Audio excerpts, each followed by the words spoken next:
Baik, Assalamualaikum warahmatullahi wabarakatuh. Perkenalkan nama saya Reski Aulia dengan NIM S1S1230049. Sini saya akan menjelaskan, sini saya akan melanjutkan penjelasan di Web3 School bahasa pemrograman Python, lanjutan dari video sebelumnya, yang itu bagian kelas dan objek. Nah, sebelum kita masuk ke pemrogramannya, di sini kita harus mengetahui dulu, di sini kita harus mengetahui dahulu apa itu kelas dan objek pada Python. Nah, kelas itu adalah cetak biru untuk membuat eh apa ya? Untuk membuat objek pada Python. Nah, kelas itu mendefinisikan eh, atribut atau data dan metode function yang dimiliki oleh objek. Nah, contohnya itu seperti ini. Gimana sih cara kita membuat eh, kelas pada Python? Nah, caranya itu kita membuat kelas pada sebuah Python itu kita menggunakan ini. Kita menggunakan kelas, kemudian kita buat nama kelas sesuai yang kita inginkan. Kemudian kita masukkan atributnya. eh ini X sama dengan 5. Nah, jika sudah, kita lanjut ke bagian membuat objek. Tapi sebelum kita buat objek itu, kita harus tahu dulu objek itu apa. Nah, objek itu adalah instansi dari kelas yang kita buat. Nah, setiap objek itu memiliki atribut dan metode yang didefinisikan di dalam kelas. Kemudian, kita dapat membuat beberapa objek dari kelas yang sama dengan atribut yang berbeda. Contohnya itu seperti ini. Nah, ini dia. Ini tuh P1, ini tuh objeknya. P1 ini objek, dia itu eh apa ya? Ah, P1 ini objek. Nah, jika sudah kita membuat objeknya itu, kemudian kita inisialisasikan dia. Nah, habis itu kita print P1 titik X. Ini tuh kita kasih begini tuh supaya bisa ditahu bahwa eh, objek dari P1 itu dia adalah X. Objek dari P1,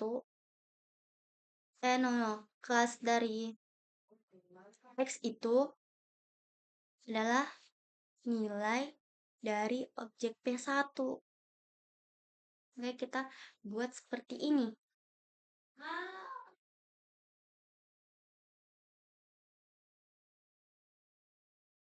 Kemudian, kita masuk di bagian the init function. Nah, eh, kita harus tahu dulu apa sih itu fungsi function init atau fungsi init. Nah, init ini itu adalah fungsi khusus di dalam kelas Python yang secara otomatis itu dipanggil ke saat sebuah objek dari kelas dibuat.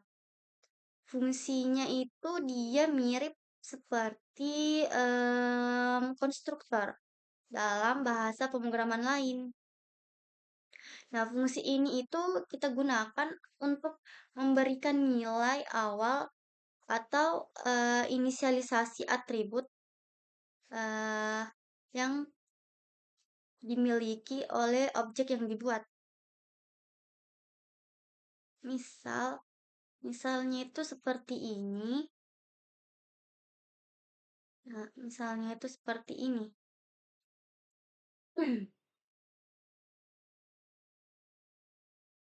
Hasilnya itu adalah John dengan umurnya 36. Ini kan kelas. Kalau nama kelasnya itu kan person ya, orang. Nah, di sini tuh kita gunakan Pak function init dengan parameter di dalamnya itu self. Self self ini itu dia eh apa ya? Atribut dalam kelas. Nah, dalam fungsi ini tuh kita menggunakan parameter self. Self ini itu harus ada pada setiap kelas yang kita bikin. Harus kita gunakan self, name, dengan age. Nah, self, name, sama dengan name itu dia kayak ini kan parameter self kan itu harus ada di apa ya, setiap kelas di atribut fungsi yang kita buat. Ini kan dia parameter. Intinya dia ini tuh harus ada. Begitu. Intinya itu harus ada. Self, name, sama dengan name. Terus self age sama dengan age. Ini kenapa kita tidak tulis memang namanya? Karena kita akan menggunakan objek. Objeknya itu P1. Nah, di sini itu kita panggil kelasnya ya. Kita panggil kelasnya. Kemudian di sini baru kita inisialisasi eh, value dari parameter name sama age. Nah, setelah itu kita print nama dan juga age-nya. Seperti yang saya jelaskan tadi di atas, ini tuh apa, ini tuh fungsinya apa, dan titik ini tuh fungsinya apa. Baik,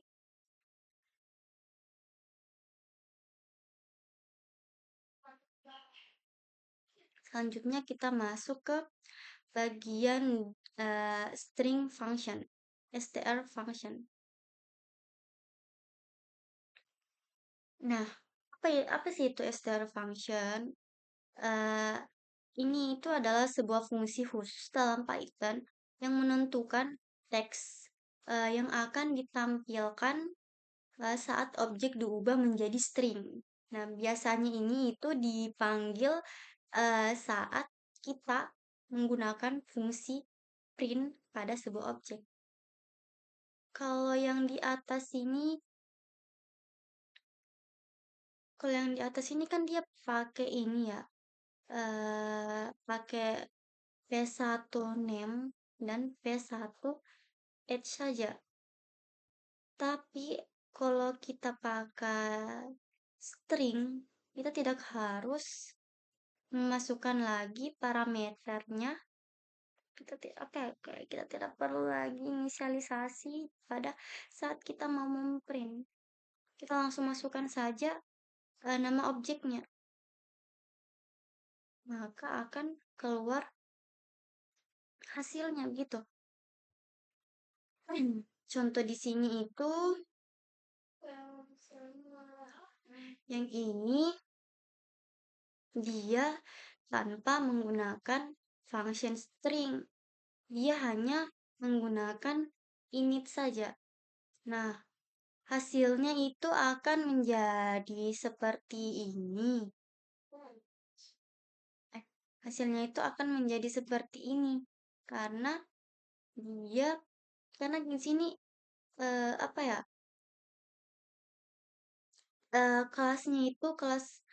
Kelasnya itu pada saat kita print Python-nya itu dia tidak tahu bagaimana caranya dia merepresentasikan objek eh, objek tersebut sebagai string karena eh, apa ya ini function stringnya ini tuh kita tidak menggunakan function string, dia tidak ada dalam eh, codingan yang ini. Jadi Python itu hanya akan mencetak representasi default dari objek tersebut. Bisa kita lihat eh, hasilnya itu seperti ini. Nah, Saya jelaskan kembali. Eh, Kenapa dia tidak terdefinisikan? Itu karena Python itu hanya akan merepresentasikan sebuah kelas jika fungsinya itu jelas. Kalau seperti ini kan dia menggunakan konstruktor atau fungsi init ya, yang dimana init itu harus dia bisa jalan ketika kita menggunakan ketika kita memprint satu persatu seperti ini dari setiap atributnya. Kemudian yang ini dia memprint, dia mau menghasilkan objek outputnya, tapi tidak apa ya? Tapi dia tidak menggunakan, dia tidak mau menggunakan memprint satu persatu lagi name dan age-nya. Dia hanya ingin satu kali memprint persen. Tapi dia hasilnya itu tidak bisa karena Python dia tidak tahu mau merepresentasikan atau mau menghasilkan apa. Jadi dia menghasilkan eh defaultnya. Dia mencetak representasi default dari objek tersebut. Makanya hasilnya itu jadi seperti ini.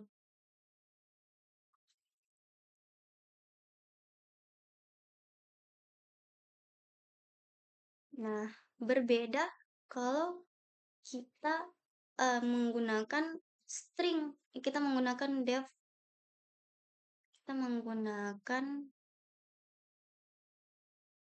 def string ini. Nah, ini kan def init ya. Terus kita buat lagi def baru, tapi dia ada stringnya gitu. Dia pakai str. Tapi ketika kita menggunakan def string ini, kita tidak perlu lagi menggunakan parameter name. Kita tidak perlu lagi menginisialisasikan parameter name dan juga age-nya. Karena dia sudah kita gunakan pada def yang pertama, def init ini. Jadi kita hanya perlu menggunakan self yang dimana kita langsung return saja. Habis itu kita kita seperti kita mencetak seperti kita menginisialisasi hasil dari ini yang def init ini. Nah, self name baru self age. Nah, hasilnya itu akan menjadi ini John 30, umurnya itu 36. Dia baru bisa jalan ketika kita menggunakan function ini. Ya. Gitu.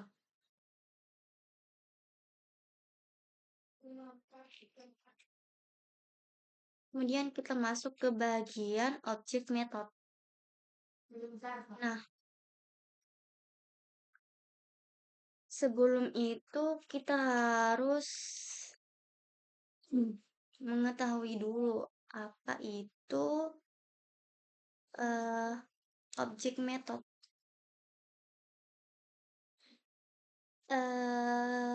Kalau yang di sini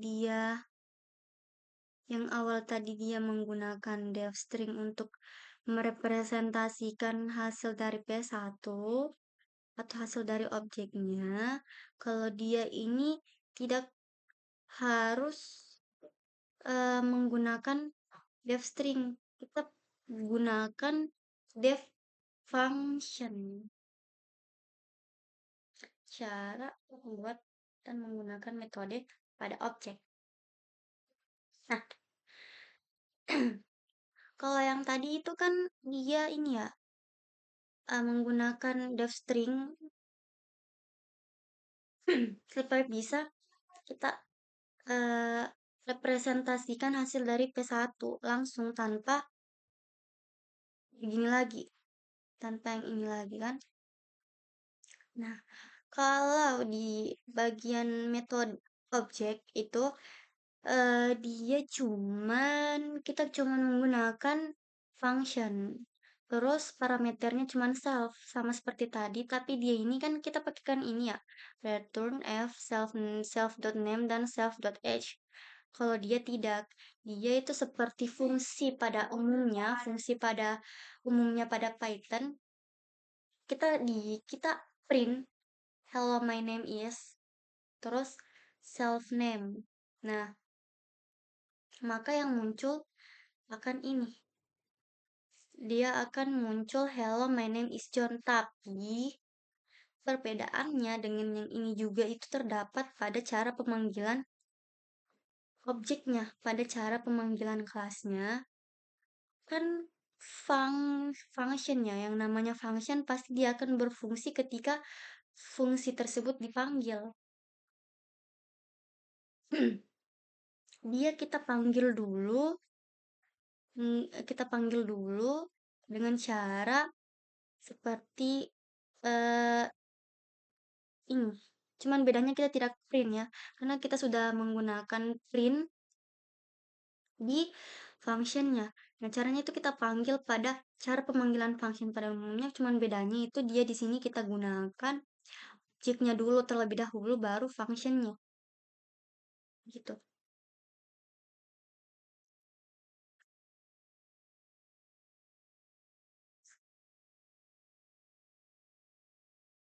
Selanjutnya kita lanjut ke the self parameter. Nah, kalau di bagian kelas dan objek itu kan seperti yang saya bilang tadi, kalau self itu harus eh, harus tetap ada atau harus kita selalu gunakan di objek di dalam kelas ya, sebagai fungsi, bukan atribut sebagai atribut atau parameternya dia harus kita gunakan, harus. Tapi ya bisa kita ganti self ini itu dengan sesuai dengan apa yang kita mau. Ini, it does not have to be named self jika kita tidak mau jika kita tidak mempunyai eh, apa ya, parameter self, itu kita bisa memanggil menggunakan apapun yang kita mau.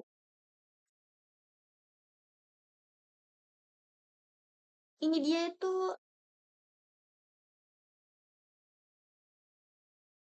nih, ini dia. Ini dia itu mySQL object itu dia seperti penggantinya parameter self. Cuman dia ini object ini tuh kalau self kan dia pada saat pemanggilan di function atau pada saat inisialisasinya di function dia harus self juga. Ini juga pada saat di dev ini pun juga harus self ya. Tapi kalau kita menggunakan sebuah parameter lain selain self, misalnya ini masih objek, ketika kita ingin menggunakan parameter di dev apa ya ini dia ingin kita menggunakan parameter di dev function atau dev function lain itu kita tidak boleh lagi menggunakan parameter yang sudah ada di init. Harus kita menggunakan parameter lain gitu. Penjelasannya itu saya akan berikan sedikit penjelasan lagi bahwa MySelectObject ini itu pengganti self karena seperti yang saya bilang tadi. Nah, ini dia itu bertindak sama seperti self, yaitu merujuk pada instansi objek yang sedang dibuat. Nah, kemudian yang ini ABC itu dia sama halnya dengan self, tetapi nama ini digunakan dalam metode myFunction.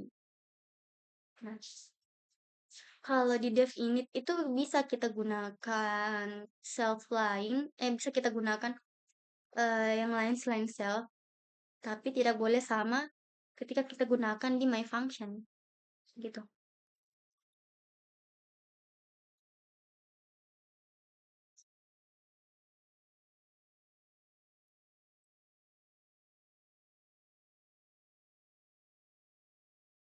Kemudian lanjut ke bagian modify object properties. Di sini itu kita bisa memodifikasi properti pada objek. Nah, contohnya itu seperti kita ingin mengubah 36, umur si John ini 36, kan umurnya 36 ya. Tapi kita ingin ubah menjadi 40. Kita tinggal gunakan saja ini. Coba kita hapus ini.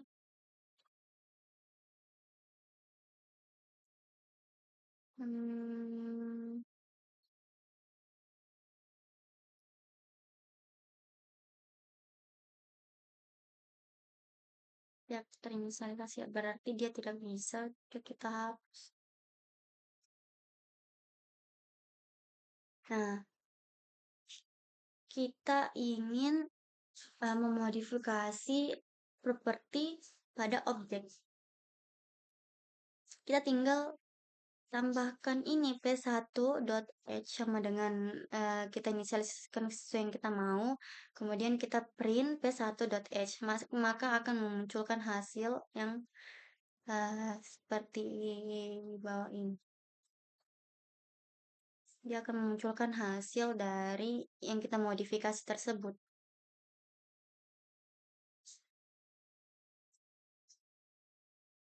Kemudian lanjut ke bagian delete object properties.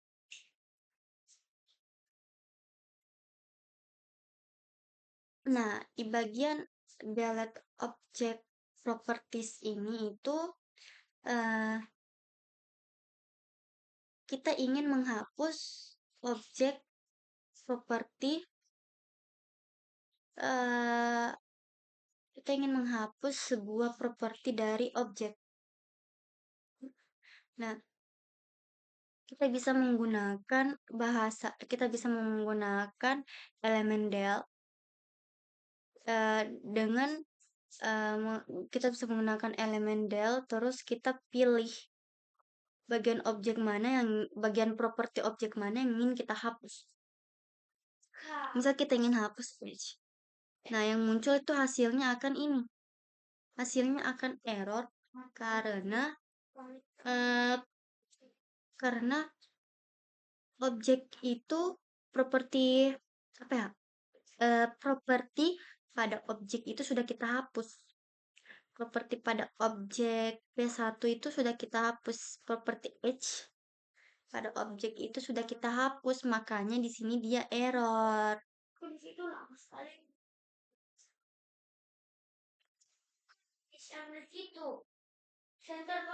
Karena properti S-nya kita sudah hapus, jadi dia akan memunculkan seperti ini. Bukan berarti kita tulis del P1H, maka dia akan memunculkan dia akan menghapus H pada outputnya, tidak. Dia akan langsung menghapus H pada proses codingan. Dia akan menghapus H di sini ketika kita mengoutputnya.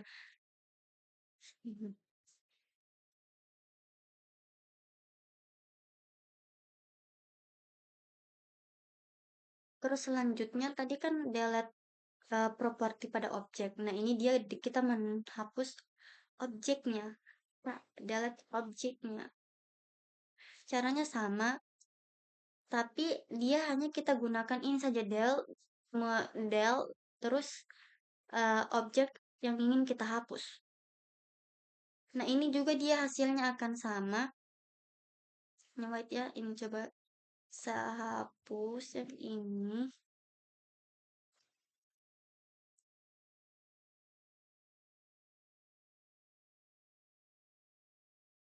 Nah, ini nih.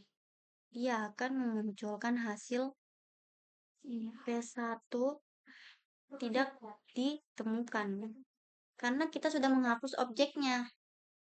Objek pada kelas person itu sudah tidak ada. Kita sudah hapus. Jadi dia akan memunculkan output error seperti ini. Ini bukan error karena codingan kita salah, bukan. Tapi memang hasilnya itu seperti ini. Karena P1, objek P1 itu sudah kita hapus. Gitu.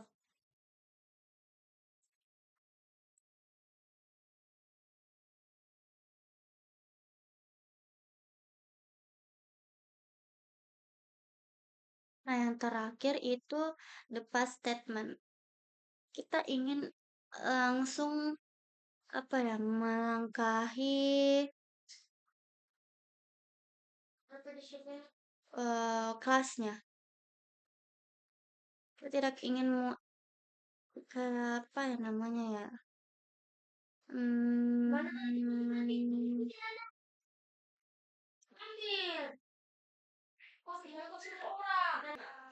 nah, di sini itu kita menggunakan sebuah statement pas. Ini kayak apa ya?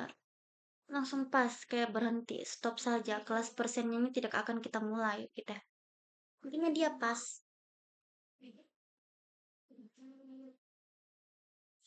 Baik, untuk penjelasan dari materi Web3 School bagian kelas dan objek sampai di situ saja. Kemudian saya akan lanjut ke bagian contoh kasusnya.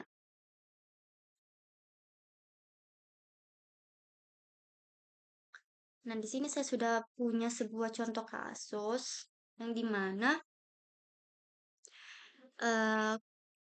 di sini kita mempunyai sebuah kelas karyawan yang dimana di kelas karyawan ini itu dia ada mempunyai atribut-atribut dan metode.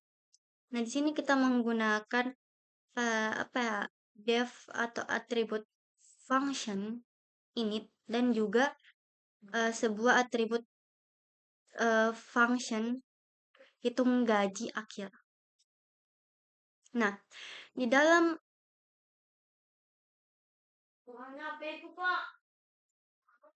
wait, nah, di dalam atribut di dalam eh, fungsi init ini itu dia ada self, sudah pasti ada, sudah jelaskan tadi saya seperti yang jelaskan self itu harus ada ya. Nah, ID karyawan, nama, gaji pokok, tunjangan, dan potongan. Kemudian kita inisialisasikan semua parameternya ke dalam div init ini. Nah, jika sudah, kemudian kita lanjut buat fungsi hitung gaji akhir. Nah, di sini kita tidak menggunakan apa ya ini? Kita tidak menggunakan parameter ID karyawan, nama, gaji pokok, tunjangan, dan potongan. Itu kita tidak gunakan. Kita hanya menggunakan parameter self saja. Nah, terus untuk atribut atau untuk variabel-variabelnya itu kita menggunakan variabel gaji akhir.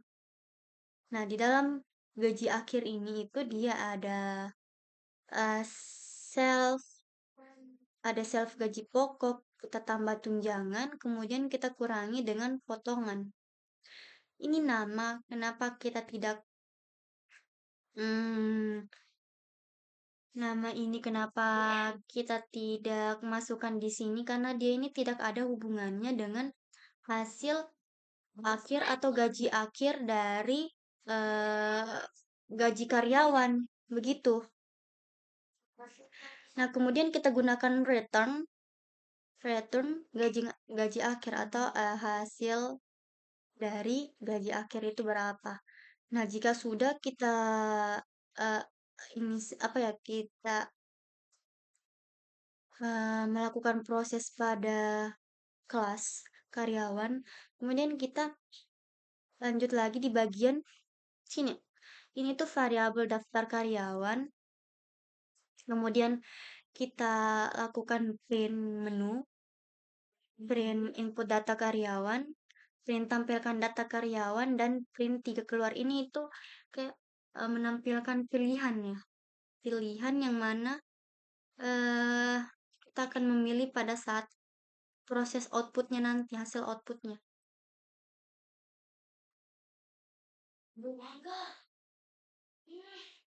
Aduh,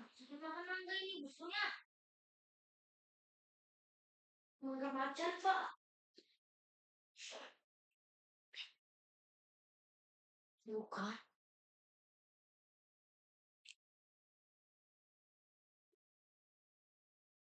Nah, saya lanjut.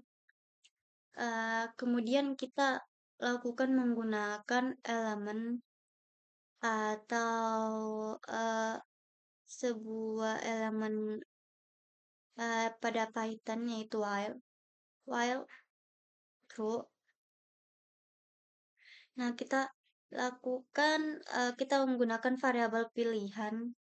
Kemudian ini itu kita inisialisasi dia menggunakan integer karena kan pilihan ya. Nih, pilihan. Jika if pilihannya itu sama dengan satu, maka dia akan memunculkan output eh, ID karyawan, nama, gaji pokok, tunjangan, dan potongan. Nah, untuk ID karyawan ini itu kita lakukan saja input seperti biasa tanpa tipe data. Ini tuh sebenarnya tipe datanya string ya, tapi nggak usah kita inisialisasikan dia. Kemudian yang ini nama objek nama. Nah, kalau nama ini dia sama seperti ID karyawan. Tidak perlu kita memasukkan tipe datanya. Nah, kemudian selanjutnya itu gaji pokok. Nah, gaji pokok kita gunakan tipe data float karena dia pasti ada bilangan desimal di belakangnya. Nah, tunjangan juga begitu. Pakai tipe data float dengan potongan tipe data float. Ini sebenarnya bisa kita gunakan tipe data integer, bisa. Nah, ini kita menggunakan variabel new karyawan. Nah, terus kita masukkan di bagian sini itu new karyawan itu kita masukkan dia karyawan, nama, gaji pokok, tunjangan, dan potongan. Kemudian kita lakukan lagi daftar karyawan atau variabel baru daftar karyawan. Kemudian kita menggunakan salah satu metode yang ada di Python yaitu append new karyawan. Nah, jika sudah kita lanjut ke bagian yang kedua. Nah, itu tadi kan kalau kita melakukan pilihan satu, maka dia akan memunculkan output ini semua. Nah, jika kita memasukkan pilihan dua, maka dia hanya akan memunculkan output dari ini. For karyawan in daftar karyawan. Nah, jika sudah, dia akan langsung memprint ID karyawan, nama, gaji akhir, kemudian dia akan langsung menghitung hasil dari hasil dari gaji pokok karyawan tersebut. Nah, jika kita memilih pilihan yang ketiga itu dia akan berhenti atau dia akan stop melakukan perulangan.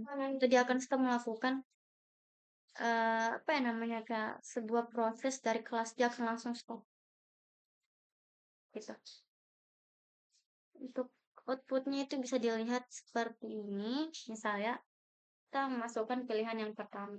Terus kita masukkan ID karyawan. Ini ID karyawan bebas, bebas angka, bebas string, bebas apapun bebas. Nah, kita masukkan dia S1 S123 049. Terus masukkan nama karyawan Rizky Aulia. Terus gaji pokok. Nah, gaji pokok ini tuh dia bisa kita menggunakan desimal ya. Misal gajinya itu 3.590.000. Aduh, maaf, salah. Saya ulang.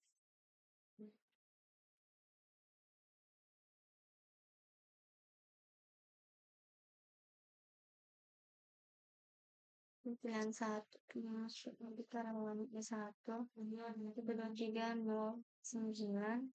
Kemudian nama karyawannya itu masukkan nama karyawannya. Habis itu kita masukkan gaji pokoknya. Gaji pokoknya itu kita mau 3 juta, terus 50.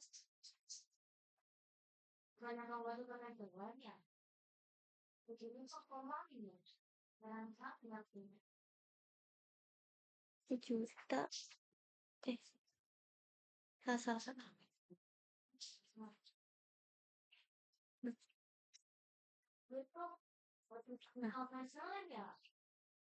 Nah, terus kemudian karyawannya, kemudian nama karyawannya, kemudian gaji pokoknya itu 3.570. 3.570. No. 3.570.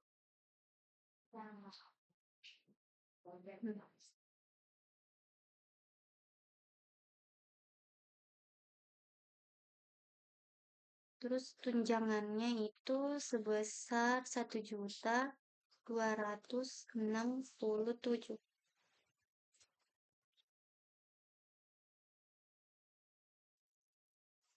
Terus potongannya ini potongan gajinya. Dia sebesar 950. 950. Nah, ini kan sudah ya pilihan 1. Kemudian misal kita mau langsung masuk ke pilihan 2. Nah, pilihan 2 ini dia langsung memunculkan hasil output dari yang kita masukkan di pilihan 1 tadi. Nah, jika sudah kita ingin masuk ke pilihan ketiga lagi, atau tidak kita mau masuk lagi ke pilihan yang pertama bisa. Suruh masukkan ID karyawan. Misal Siti Samlia. Gaji pokoknya dia sama 3.500. Juga 1.230.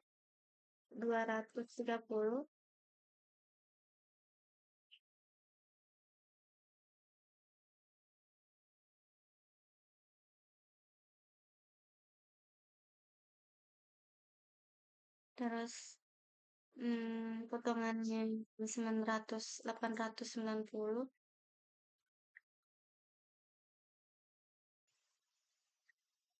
Nih, dia akan memunculkan hasil dari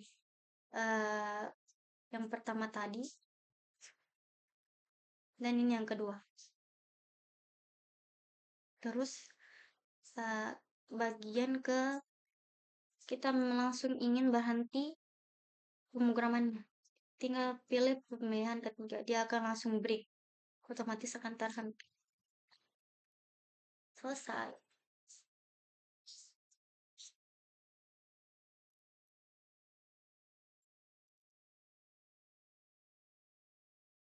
Baik, begitu saja penjelasan tentang kaitan bagian kelas dan objek.